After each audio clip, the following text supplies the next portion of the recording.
everybody, this is Asha. I just wanted to say hi. I'm a new crafter and I'm excited about sharing my journey with all of you on this channel. Share some of my tips, my mistakes, and some of my finished projects. Some of my interests include golf, tennis. I'm planning to learn Chinese and piano. And so hopefully I'll incorporate all of that, or maybe some new ideas, fun ideas that I get from all of you as well. Happy crafting. I've been working on making a shirt to honor Kobe Bryant and the Lakers. And so today is the day that I'm gonna try and finish them. This is what the finished product will look like. I had made one. So we had a chance to go to the All-Star game this year, so that's kind of cool. And the back is honoring Kobe Bryant, also known as the Black Mamba. So now I'm ready to press my shirts. I didn't know what to do, so I looked on the Heat Transfer Source YouTube channel, and I saw a great video from Deborah Johnson. I'm going to reference it here in the link. And so let's get started. So for the basketballs, I used this paper that you get from heattransfersource.com. Isn't it so cool? It looks just like a basketball.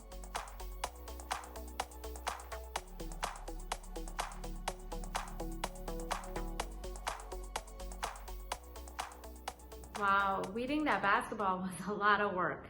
A lot of fun though too. I think weeding's a little relaxing actually. I don't know if others feel the same way, but you can just focus on one detail at a time, and I thought it was pretty relaxing. Next time, I think I'm gonna put on some music. So I think in my videos, you guys might hear some Bollywood music in the background as well. This is the image that's gonna go on the back of the shirt. I just wanted to show you a mistake I made the first time on this paper. I mirrored the image. Actually on this paper, since it's like a transfer type paper, you don't need to mirror the image. So.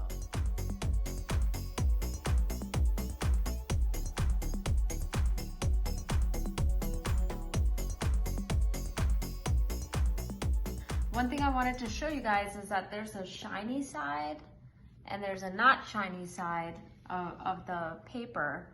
And so I'm gonna weed off the not shiny side. The glossy side is on the bottom.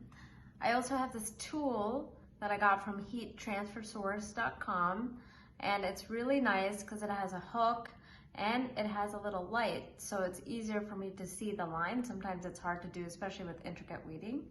And I have these tweezers so that when some of those finer pieces, I can use it to pull out, and it really helps. So. And the other thing is I start from the corner and just poke a little hole in there to try and get at that so I'm not getting into my design.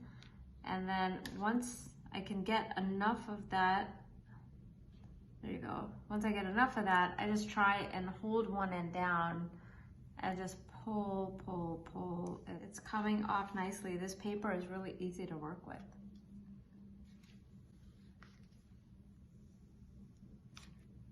And sometimes I just use my fingers because it's just super easy, especially for like the big stuff. I'm sure professionals have a different way of doing it, but as a novice, this works.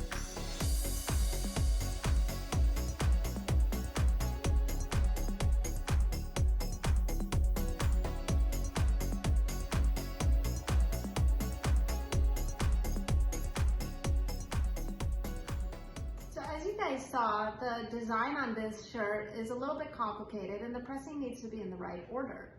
So what I'm doing is layering the pieces without pressing them first to make sure that I don't put something accidentally over another one.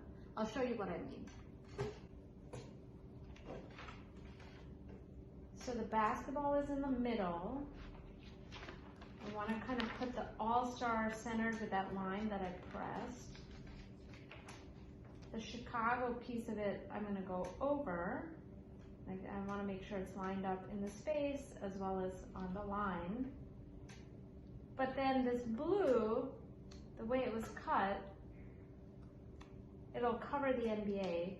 So I actually have to press this under, which will make it a little bit tricky. I'm gonna have to figure out where to place it without showing up a lot of space. So anyways, that is what it will look like.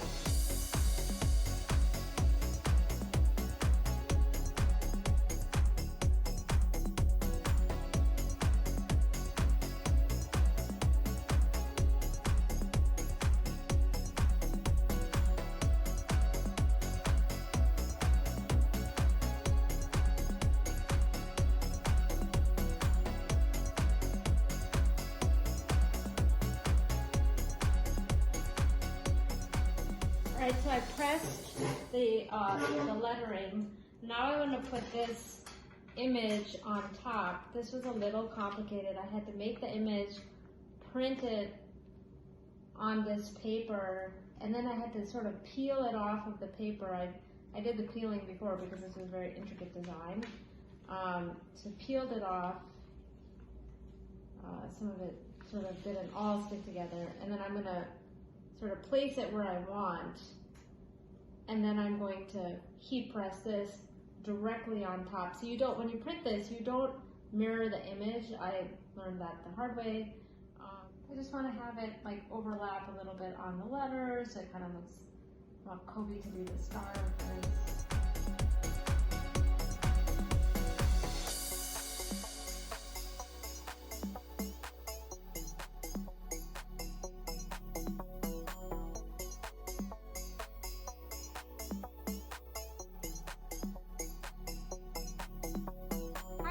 So I finally completed my first project. I'm really happy with it. This vinyl was super easy to work with. Isn't that cool? We made our own design in the front and tribute to Kobe in the back. Love it. I think my brother is gonna love this shirt.